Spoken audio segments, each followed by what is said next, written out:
Good afternoon, everyone. It's Liam here with the MU review for Manchester United's 2-1 victory over West Ham at Upton Park in the FA Cup quarter-finals. We're going to Wembley. I'm going to get that out of the way now. I'm just going to say it. I'm not going to sing. I'm not feeling quite as poetic as I was last time because obviously, the deep angst I have that is associated with my Manchester United, affiliations has been suppressed. It's been quelled, at least temporarily. For this game, it feels a bit like an emotionally abusive relationship at times, and Louis Van Gaal's sort of like Eminem in "Love the Way You Lie," and I'm tied to the bed like Rihanna. I'm obviously just as attractive. But anyway, that's a bit of a reach. Anyway, we've beaten West Ham. We're through to the FA Cup semi-finals. We're going to Wembley for the first time in 5 years since we lost to Man City, I think. Yeah, 5 years. So good, that's good stuff. I'd like to go to Wembley. I mean, I'm not physically going, but I get to watch Man United play at Wembley in a game that isn't the Community Shield, so that'll be a treat. Obviously, the treat might end there, as could fully see us getting trounced by Everton. But Everton have been hit and miss. We've beaten them twice this season. Yeah, maybe we'll win. Maybe we'll win the FA Cup. Who knows? But it's not get too carried away. It was a good performance. We played well, but West Ham didn't really turn up. I guess the occasion got to them. I was really surprised. I went into this game thinking, if you saw me on Twitter beforehand, and obviously if you saw my last few reviews, I was not very positive going into this game. I thought West Ham have got, good form, good players. They've got a lot of momentum. It's their last home FA Cup tie at Upton Park. They're going to trounce us, and it just didn't happen. Like, they didn't turn up. Pyatt was quiet. I mean, he was on a quiet Pyatt in Timothy Fosu-Mensah's pocket, and I think once again, maybe if Timbo had stayed on the pitch on Sunday, we'd have had a different result there. But he was excellent again today. And West Ham didn't turn up, and we did. I think losing on Sunday maybe in certain ways was a good thing. At least, relatively. It was obviously not a good thing for our season, but it was a good thing in the terms of it made the players very motivated to win today. And, I've sort of resigned myself to the fact that we're not getting top four this year.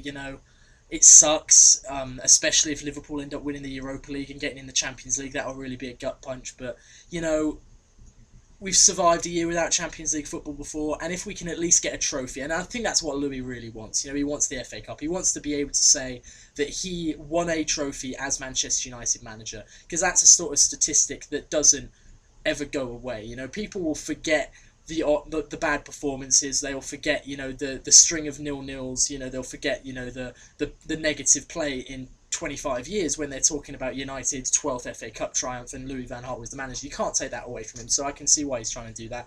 And I think he knows he's out the door. He can pretend he doesn't all he wants, but I think he knows. I think there's a plan in place for succession. I don't necessarily know what it is. Mourinho, Giggs, other, we'll see. But for now, I'm just going to enjoy it. First half, I thought we played very positively. Like I said, West Ham didn't turn up, and we showed at the beginning that we were up for it. And you can always tell with United within sort of the first 15 minutes how the game's going to go, because we're either playing decently, maybe not scoring goals, but creating opportunities and keeping the ball. Those are the characteristics of United when they're playing well. Characteristics of United when they're not going to play well in a game. First 15 minutes they'll have the ball, but it'll be very pedestrian. They won't really create anything. There'll be quite a few misplaced passes, and they'll concede a few chances on the counter attack. And because of the way the first 15 minutes went, I got more and more confident. And I thought both Fellaini and Lingard should have scored in the first half. I think Lingard's finish was poor. I think Fellaini, he didn't have a lot of space. Maybe if he put more power on it, but at the end of the day, we won the match, so it doesn't really matter. But we could have been 2-0 up at half time. Going into the second half, I thought we thoroughly deserved the goal, and my God, what a goal from Marcus Rashford! Like, this kid, okay. When we were talking about the youngsters coming through, several months ago when we started getting injuries, and we had Jesse Lingard. He was the first one to really break through. Martial, obviously, we bought him, so he's not quite of the same ilk, but he was also a youngster who was performing very well. Then we had the likes of, Guillermo Varela coming in and playing quite well at right back, Karen Borthwick-Jackson at left back.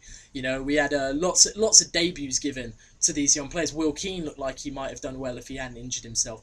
But then this kid, Marcus Rashford, one of the last ones to make his debut, comes in and just sets the league alight. He started for United pretty much every game since he ended up starting at Midtjylland. He started at Arsenal and scored the 2 goals after scoring the 2 goals at Midtjylland. He scored the winner in the Manchester derby, and he scored an absolute worldie tonight. It was unbelievable. And the kid just looks like a natural. He's 18 years old. He's 2 years younger than I am. And you just sort of wonder, you're thinking, what... is he one of those players? Is he all hype, or is he just good? You know, it's just you don't know where it's going to go with him really. I mean, I was talking to my friend while I was watching the game, and I was thinking, you know, next season would it be better if we held on to him and tried to bring him through here, or should we send him out on loan, get him some first team experience? And I think it depends on who the manager is. I think Louis van Gaal would be up for him going on loan because he's very much a proponent of sending players out on loan. It's what he did with, you know, Wilson. It's what he did, albeit ill-advised, loan move for Januzaj at Dortmund. You know, but assuming that LVG is not the manager, it's going to be interesting to see what happens to all these youngsters next year, because we're obviously going to buy players, but we're not going to necessarily ship out all these youngsters on like permanently or on loan. You know, you could see players like McNair going out, but maybe not. I don't know, maybe not. Borthwick Jackson is also 18, so it's another one where you might think it could go either way, is all I'm saying. And it's one of those, how to put it, it's one of those things where you just have to wait and see. Depends who the manager is, depends what situation we're in as far as which players we bring in, and there's a lot left to be decided there. Goal was fantastic. Marouane Fellaini did very well. I was, you know, I'm sure not alone in being one of the people who completely was completely dumbfounded that he was in the team when the starting lineups came out over the likes of Mata and Memphis Depay. But for all that, you know, he did well and he scored the goal, which ended up being the winner. You know, and I guess the physical presence is what really needed to happen there.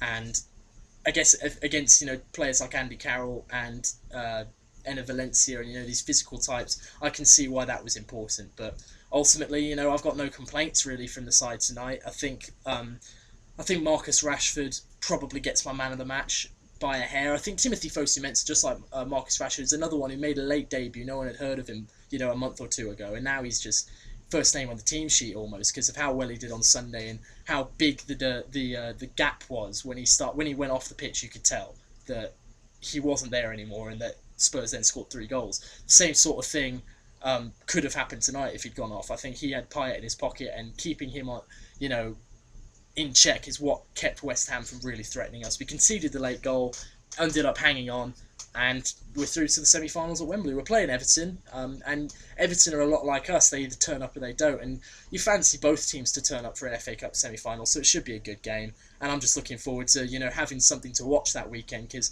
if we lost tonight like West Ham did, next weekend we wouldn't have a game. So now we get another 3 games in the next, you know, 10 days, and I love watching United play still, somehow, even after this terrible season. It's an important win, and FA Cup at this point is our only hope of having any sort of, you know, pleasure to look back on this season with. You know, we all sort of wrote off that season that David Moyes was in charge because we finished 7th, didn't do anything in any competition. You know, we made the quarterfinals of the Champions League or something, and, you know, we sort of wrote that season off. I'd like to not write this season off completely. I'd like to end it on a high, win the FA Cup, you know, give us a springboard, give Louis van Gaal a good send-off, get a new manager and get some new players in, and then go from there and hopefully move back up to the position in the league where I feel we should be. If you've enjoyed the video, thanks for watching, and yeah, we'll be back on Saturday. Hopefully we won't completely turn it around and screw up against Villa. Obviously we've got home games against Villa and Palace coming up before our FA Cup semi-final, so hopefully we can establish some good momentum there and maybe get our season back on track.